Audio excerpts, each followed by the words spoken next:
Love playing Standard on Magic Online? Check out Academy's Standard Bot in the Magic Online Classifieds for Standard singles. Time for round 2. On the draw, looking at pretty much the perfect hand. If I draw a regular creature, then I can just start bestowing my cards, and otherwise I'm also fine just casting all of these regularly. So for example, turn 2 Leaf Crown, turn 3 Nimbus Naiad, turn 4 Disciple, and then I still have a bestow creature left. Alright. Of course this draw becomes even better the more regular creatures I draw, because then the bestow of this bunch is just probably unbeatable. Let's see if this resolves. No Annul or Starmie's Hopes. And no land. So that's very good news, of course.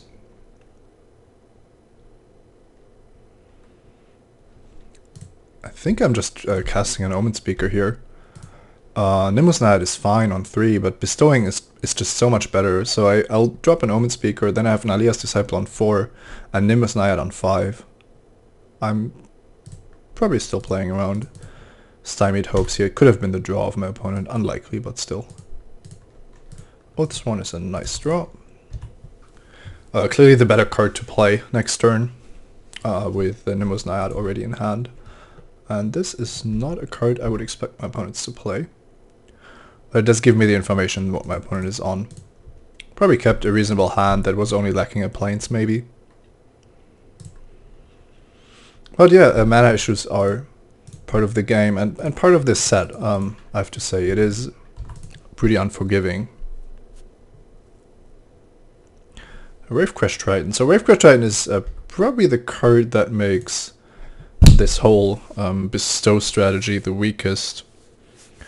The Oathsworn being the strongest card after I put something on it, then probably getting tapped down, but still not targeting it here. It's such a good use of my mana. And I create a 5/5 flyer that has to be dealt with turn after turn, or in the case of Wavecrash Triton, turn after second turn.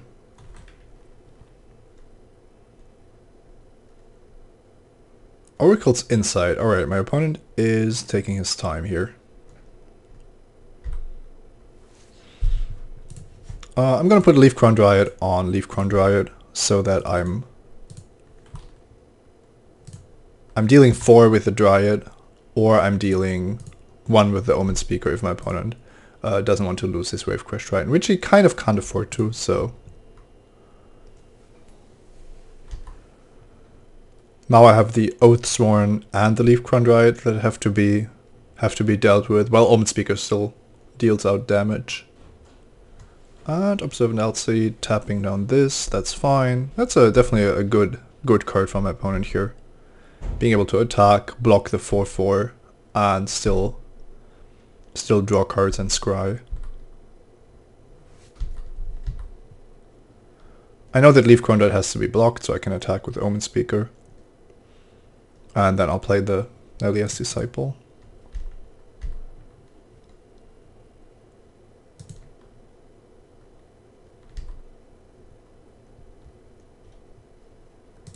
This attack doesn't really get me close to winning or anything.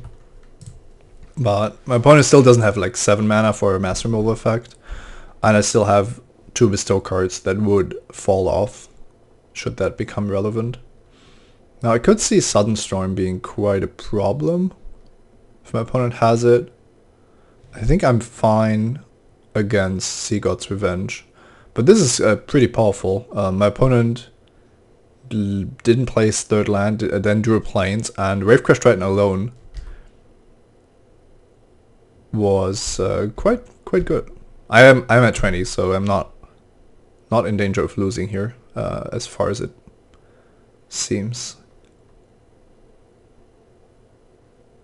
Let's see, some more targeting effects on the Triton maybe.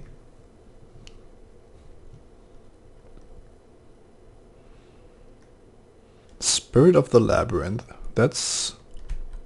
Alright, I guess that works with Oracle's Insight if you draw during my turn. Another land is not great.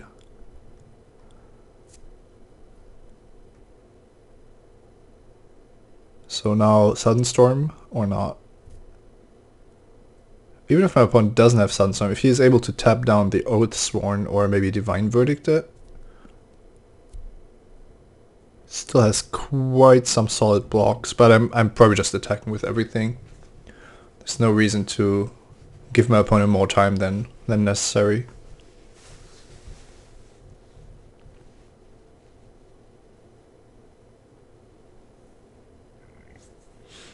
This is quite intense. Maybe a God's Willing on Wavecrash Triton.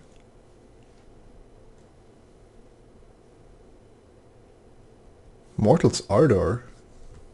Interesting. So now with lifelink, I'm definitely not attacking this. Yeah, I have no good attack here. I think I'm bringing in some of the Savage Surges from my sideboard. Quite powerful against Sudden Storm and the Wavecrash Triton engine. Still can't believe that it's looking like I'm losing this, and I haven't lost yet clearly, but the Oracle's Insight is pulling away with the game.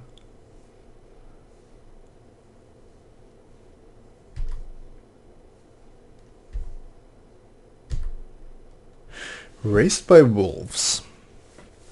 So let's just assume that my opponent doesn't have anything for white to cast.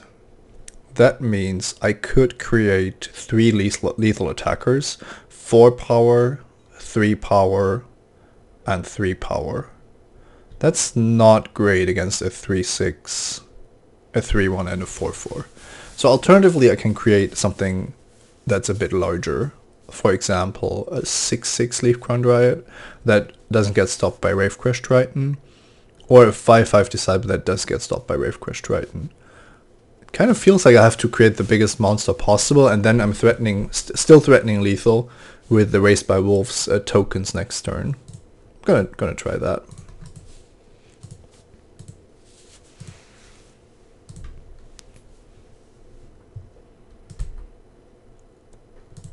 This gives me the best possible attack, because now that Wavecrash Triton and Horizon Scholar are holding down the Ford, this is actually a pretty good attacker. Could see my opponent double blocking with Spirit of the Labyrinth and the Scholar, but I think I'm winning if that happens. Alright, this is also interesting. So if I kill the Triton, then the tapping isn't going to happen.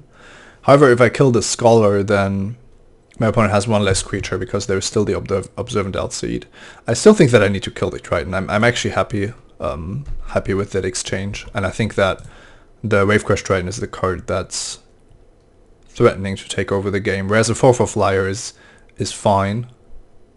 Alright. Yeah, my opponent has quite some cards here.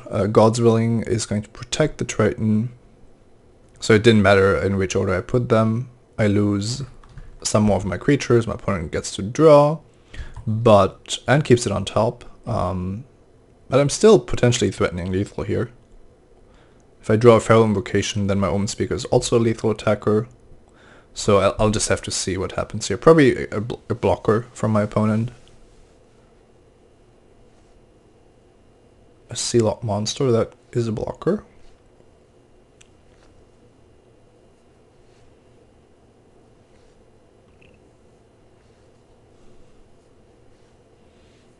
And a Snarecaster, alright.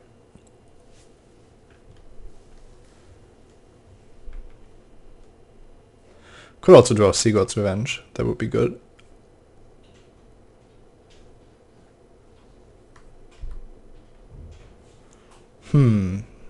Against 5 creatures, I have 5 attackers. This isn't going to end well.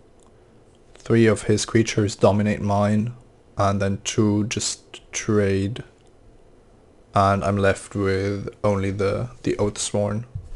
So I can't really do much here. I think I have to pass the turn. I think my opponent forgot to draw, or declined to draw, which I can't really believe, so...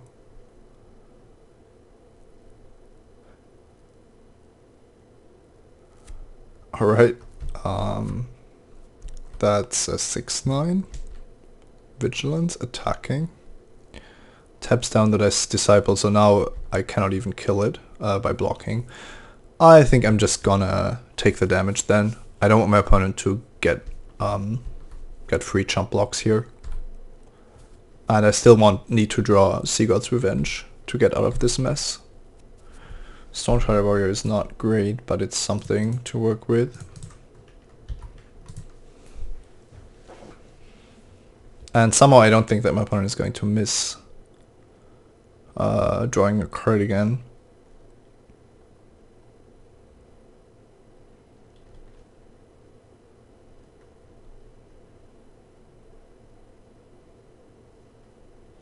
Let's see, what is he even thinking about? I mean, he's holding up a white, not signaling Retraction Helix, but signaling God's Willing or Mortal's Ardor, of which one each are in the graveyard. Keeping cards on top, drawing cards, maybe even finding a counter spell. That would be bad for my plan of drawing into Sea God's Revenge. And this is working out quite nicely for my opponent, who now has a 7 power attacker. And he's getting quite aggressive as well. If my opponent could actually tap the Omen Speaker as well, which is the creature I'm going to block with here. Cannot afford to just take 7. Sea Dog Monster is also live. But I do have cards to win here. If I just draw into my Sea God's Revenge, I just have the win. If I could untap my flyer, I would also win. But I don't think I have I don't have Savage Surge in my main deck. I cut both of them. So Aspect of Hydra. That's a pity. It's actually quite a good card. It would give +6/+6. But no matter which creature I put it on, my attacks are just really weak. If I attack with everything, my opponent has to block with everything.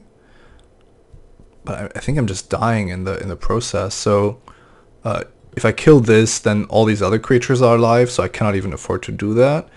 I kill Spirit of the Labyrinth, and alright, let's see. The monster blocks a creature, the Ravecrash Titan blocks a creature, and then 3 of his creatures block 3 of my creatures. I could then cast Aspect of Hydra, but I would need to kill the Sea Dog monster just to stay alive, and then I'm just taking too much damage on the crackback. I can't even afford to play that. Could play it on defense if my Leafcrown Dryad, for example, would not get tapped, but my opponent has shown that he's willing to do that. Now, one thing I'm hoping is that maybe my opponent cannot target his Ravecrash Triton again, and then my Oathsworn would hold back the Horizon Scholar. Yeah, so now it's Sea Dog Monster that's actually attacking. And Vanguard of Primus, alright. This is an ambitious attack with a Vanguard.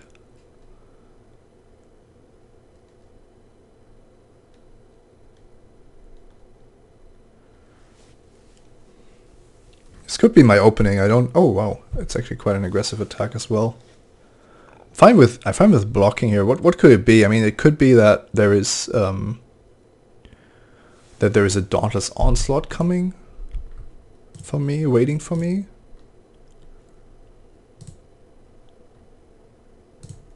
But I'm definitely blocking a couple of creatures here if I have the choice.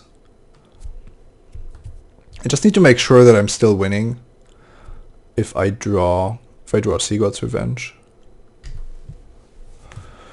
Let's see, the monster is definitely the biggest problem. It could become an 8/8, which means that if I block with the Stormshadow Warrior, for example, I will be able to kill it. However, I'm not able, with this board, I'm not able to just triple block it or something like that. I need to block the other creatures as well. If I block the Spirit, the Vanguard, and the Monster, I'm going down to 3, so I'm surviving, which would be a good start. And I'm losing 3 of my creatures if I don't play the Aspect. Now, that leaves me 3 creatures, and I just have to hope that the Oathsworn and 2 other creatures are enough to win after I've drawn Sigurd's Revenge and bounced some cards. I will also try to give this +6/+6. 4, 5, 6, so it turns into a 10/10 and survives. There's going to be some kind of good trick here for my opponent, but I cannot really see what to do against that. I could double block the Vanguard of Primus so that it goes down against even against what's it called, Dauntless Onslaught. But then I'm losing both of my creatures potentially. I will make the Stormstrider Warrior survive, and I have the Oathsworn, which is kind of safe to be lethal if I draw a bounce spell on the Scholar, so even Griptide could be an out. It's unlikely, but I kind of want my opponent to play a trick if he has it. Let's just see if this is a better block, maybe. Keeping the Leafground Rider around is not the worst either, because Horizon Scholar is threatening to kill me next turn. Oh, well, not if I have the Oathsworn. But the Ravecrest Trident taps a creature upon attacking. Yeah, I think this is my block. Let's see if my opponent wants to do something here. The problem is if the Dauntless Onslaught is played correctly, if that's what my opponent has, then it's just going to target Ravecrest Trident, and that will kill me. I'm showing my Aspect of Hydra here, but that's because I still have hopes that this game might be winnable.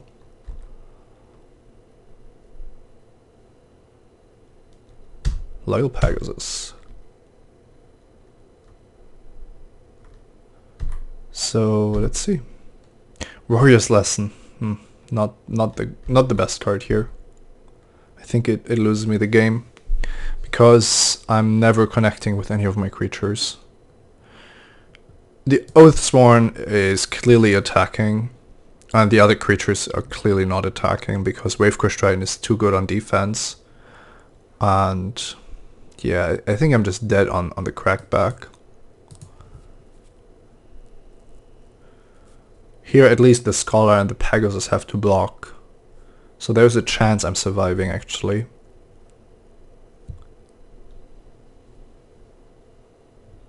Thinking about if I should let my Oathsworn die just to have the Nimbus Naiad on defense. It's not really worse than the Oathsworn from the perspective of being able to block. This is actually quite interesting. If I turn my Oathsworn into a 7/7, I kill both of my opponent's flyers, and I have 2 blockers next turn. So if my opponent is on nothing, I can maybe win.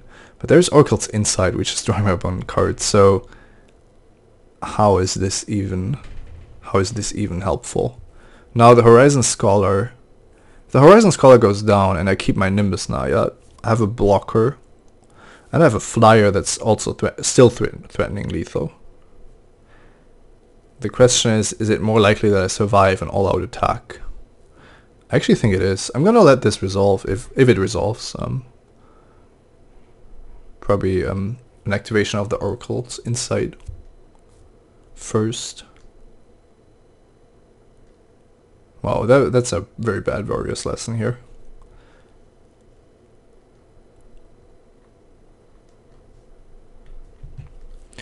Okay, scrying and drawing again. Bottom, okay. And that's at least a trade. Giving me an untapped Nimbus Naiad, which I feel is just better than the 5/5. The tapped 5/5, that is. It would leave me open to just die quite easily.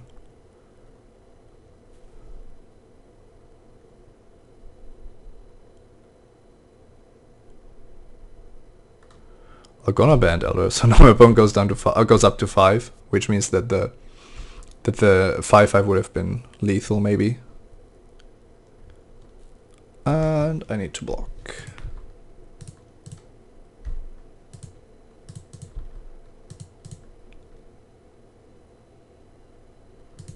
Okay, yeah, so another flyer, blocking flyer. Probably means that it wouldn't have won me the game. Feral Invocation is nice, but I think it's actually just too late. The Cavalry Pegasus is the problem here. It's going to block the Nimbus Naiad, and I still can't attack profitably. My hope is to maybe hold back. Let's see, the Pegasus doesn't turn anything else flying. This taps something and forces a jump block. And then my other creatures. Yeah, I'm just dead to an attack. My opponent might not attack, but still, if I attack with the Nimbus Naiad, it doesn't really get better, because then my opponent actually has to see the fact that I'm just dead. I'll try to. I'll see what happens if I attack with Nimbus Naiad here.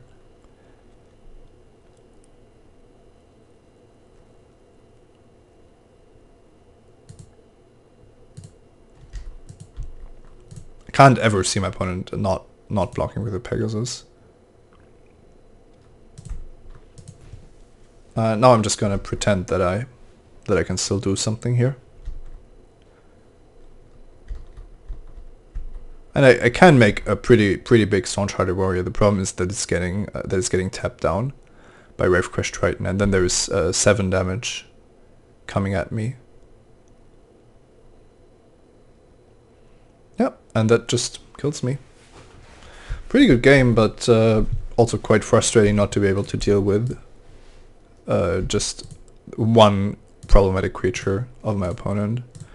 Grip type would have been good. Yeah, not much I could do there, at least from what I saw. So the Starbreaker looks phenomenal, and the 2 Savage Surges look like the combat tricks that you want in this kind of matchup. I don't think that I want Sky Reaping. It's not bad against blue-white, but maybe I want it. I do have some flyers of my own, so I need to see how that all interacts. Starbreaker and the 2 Savage Surges are good. Wayfinder is unnecessary. This is all not cards I want. Now, these are some of the options. The blue card's not really being good. Quaking of the Straits, I mean, it's a fine fatty, but I can create fatties very easily, but I need ways to deal with the unfair Triton that my opponent is building. So Sky Reaping kills my flyers, but I really only have Nimbus Naiad as a flyer. It could be quite potent if my opponent has Nimbus Naiads of his own, or is on the Place Horizon Scholar, Cavalry Pegasus, these kind of cards again. I'm not bad against flyers though. That's my main concern. I'm actually set up quite well to deal with flyers through the cards that I already have. Feral Invocations are pretty bad against blue-white, and I want the Savage Surges in my deck because they are clearly better to deal with the fact that my best creatures are getting tapped down turn after turn. If I bring in Savage Surge, then Deepwater Hypnotist also rises in value, and I kind of want my 2-drops, although if Ravecrash Triton is really my opponent's best card, then 2/1s for 2 aren't great. Well, I guess I'm playing so many tricks that I can just attack into the Triton and force my opponent to respect the fact that I could just have a very good trick up my sleeve. Bringing in these 3 for these 3 seems to be the most logical thing to do. I'm losing my 1-mana tricks, but I'm getting the 2 Savage Surges, which I feel are going to be more important. And I still want a Feral Invocation. I haven't actually seen much bounce. I've seen cards like God's Willing, so Feral Invocation seems fine. I thought about the Kraken, the Quick for a short time. I just think it's not how I'm winning this game. And then Sky Reaping, it's a fine card, but I want to be very proactive. I want to have as many creatures as possible, and I have a card like Sea God's Revenge to get me there, and it's just also more powerful clearly. So let's play first. Oh my god, still no second green. This is the second time that I have more islands than forests, and this hand is absurd with the second forest. I'm not gonna mulligan it. I just need to draw a forest pretty quickly to get on board.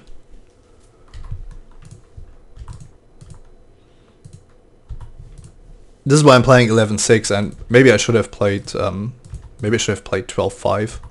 But I think with 11-6, the probabilities are on my side. It's just somehow not working out.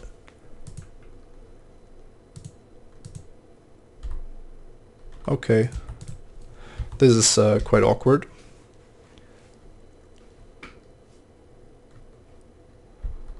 The thing about this format is that if I draw a land and my Stonechild Warrior lives, then I can still just race by wolves it and have a gigantic attacker. I'm also not really losing the race if with Nylea's Disciple in hand, which is why I like it better than Horizon Chimera. I don't have to put it onto the battlefield, but I can just wait with it until I want the effect. So here we are just going to go to town basically, and also attack for 6. I'm not afraid of a race against the blue-white deck. I'm much more afraid of him at some point just tapping down everything I have and so on. I also have the Nylea's Disciple in hand, so if I draw a forest, I'm just going to drop Swordwise Centaur and Nylea's Disciple and gain so much life back. I don't think that I need to double block with both wolves. My opponent has a trick here. Yeah, I'm fine with the trick. I also stay on 9, which means that Sealock Monster is not lethal. Vanquish the Foul. Interesting, definitely interesting. So now the Sealock Monster is threatening to become large. Which is a problem. What I could do here is just play a Disciple. I could also play the banned Centaurs, but those don't really block all that well.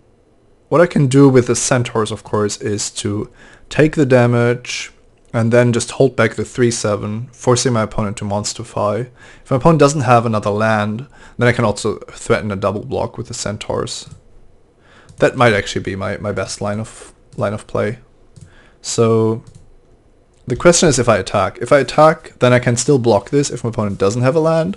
And if he does, then I can't block clearly. If he does, I cannot block either. I could only chump block with a wolf. Which means that then I'm forced to hold back and hold up Griptide effectively. So I think I just want to take the damage here, and I kind of want my opponent to have the land and to monsterify his creature. I don't really want to take 5 and then have him keep the Sealock Monster around. Ferrous Enlightenment.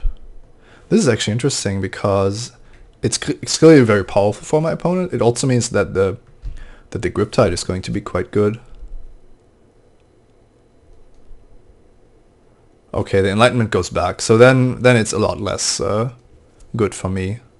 However, now the monster is not flying anymore, which I could maybe use to my advantage. I'm still constrained on mana here, which is definitely a problem. So let's see what's going to happen.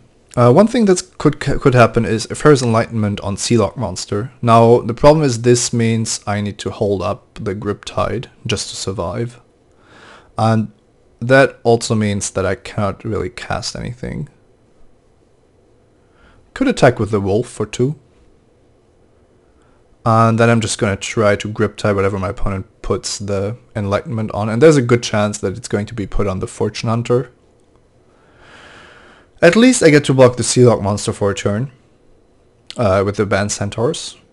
And then I might be able to just string together enough Nylea's Disciples to somehow survive and mount a comeback. It's not a great plan, but it is a plan, and I don't have the mana to do anything else.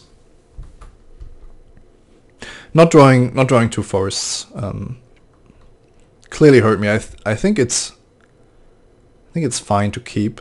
There was a good chance to just draw a forest and have a really nice draw. It didn't really work out, so it did get kind of punished. There's the land. So now do we see the Enlightenment or not? I'm clearly dying to God's Willing, I think. Well, I'm kind of dead to God's Willing either way. If my opponent plays it correctly, that is. So now I let my opponent draw the card, hoping that he just draws a land, and then I'm allowing him to cast the Fortune Hunter.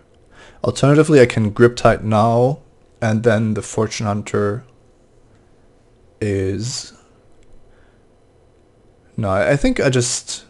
The problem is, I don't want this to resolve and give my opponent the counter, because then he has a 3-3, which is just giving him a lethal attack. So I kind of have to do it either now or before the Enlightenment resolves. If I do it now, my opponent draws the Fortune Hunter and can replay it. Now that's definitely not the worst thing that's potentially happening here. Every card draw is a problem for me over the long run, but Triton Fortune Hunter is not super scary on its own. It's just the potential that it provides. It's going to provide the potential either way throughout this game, but it's probably less scary than my opponent, for example, drawing a God's Willing, which at some point he would be drawing anyway, but at least this gives me, I think, the better odds. So he draws the Fortune Hunter. I've dealt with the Enlightenment. My opponent has a Sealock monster and is now not going... Oh, wow. I wasn't expecting that. But I will block. Okay, yeah, 7/7 lifelink, that's good.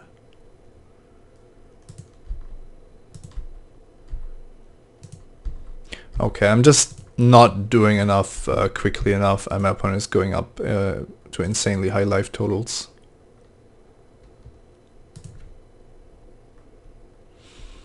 I'm afraid I'm just dead here. The Nalia's Disciples have not really worked out because Vanquish the Foul took out my own 5/5. And now I can go up to 5. I will have to chump block the monster with whatever I play. Yeah, this isn't really working out.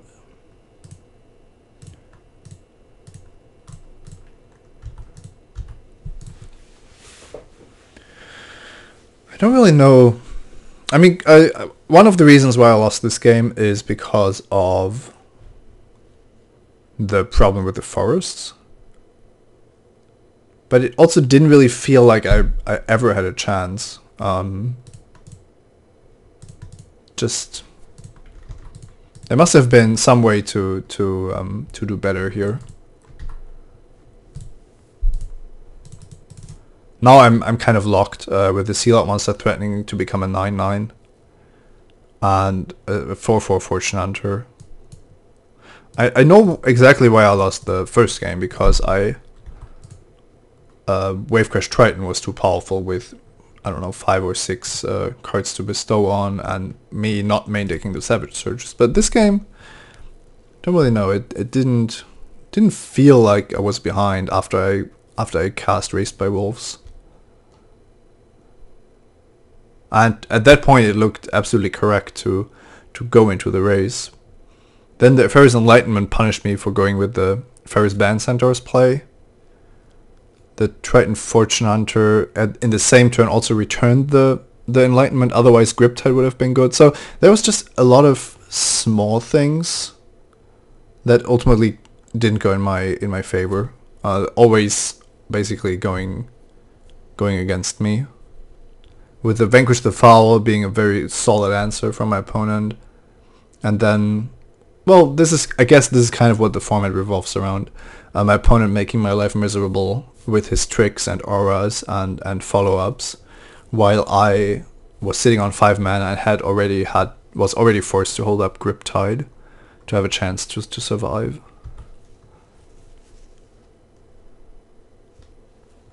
I don't even have enough power on the board to kill a 9/9 monster.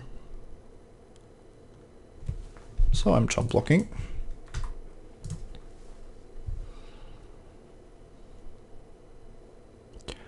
I was going to say that I have a small shot here if my opponent has nothing, and I can just play the Disciple with Savage Surge untapped.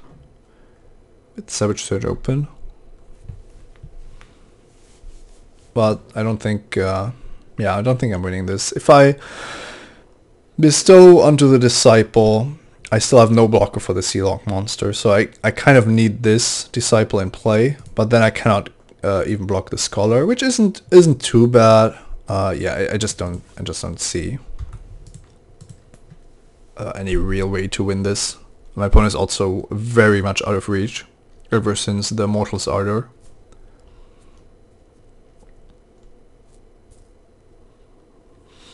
I'm not casting the Leaf Chondrite this turn because there's a small chance that I can just maybe bestow the Dryad onto something.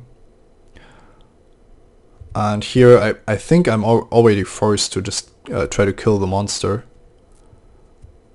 Yeah, doesn't feel great, and if my opponent has a God's Willing in addition to what he already has shown, I'm also dead. But this is pretty much unsustainable. I cannot keep chump blocking Sea-Lock monster on this board. Swordwise Centaur, Alias Disciple, Alias Disciple.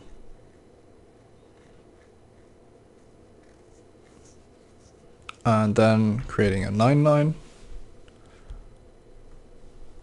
giving me another island that does nothing. A pretty nice trick, by the way, is to just give yourself an additional island there. Not relevant, but sometimes it is. So a 9/9 would kill all of my creatures. A Savage Surge protects one of them. So I could keep an Alias Disciple around, I guess.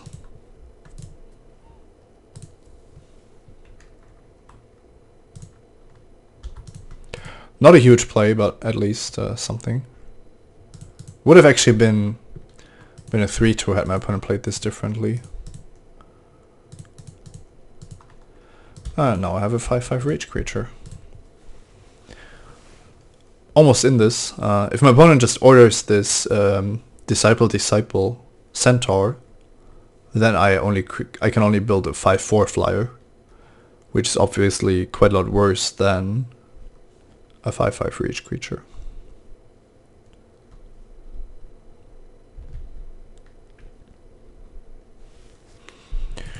Ray of Dissolution.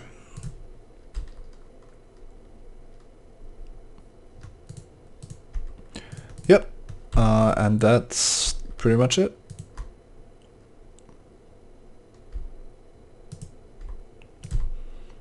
Pretty sweet deck for my opponent. I tried to sideboard in a way that Wavecrash Triton wouldn't be such an issue. Savage Surge is also good against Sudden Storm.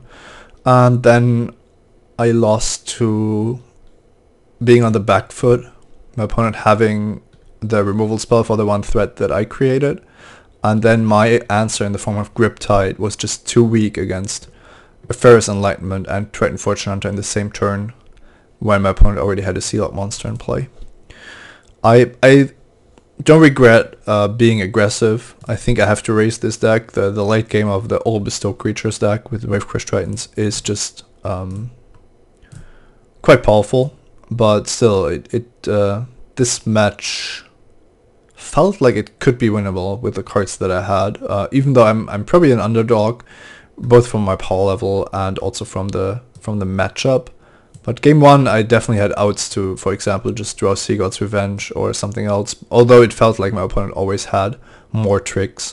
There was a point, I think, where I could have drawn a Griptide as well. And yeah, this game just went out of hand too quickly with me not having the second forest. I suppose that you could mulligan to 6. With the Forest Island hand that's otherwise very nice. But to me the trade-off, especially against a powerful deck, the trade-off of just having such a good chance to win if you draw the forest in the first 1 or 2 turns rather than later is just too huge. Alright, maybe next time I should try a 12/5 mana base. In my experience, 11/6 has been super solid when it comes to these kind of cards. But I had troubles multiple times in only 2 matches, and yeah, could have definitely made a big difference in this match. Alright, I'm finished talking. I finished talking now. Simon Godson here. I still have to recover from this crushing loss. Still, I think this was a great draft to show off some more Born of the Gods. There was limited. I'm Simon Godson, recording Simon Says for mtgoacademy.com. See you next time.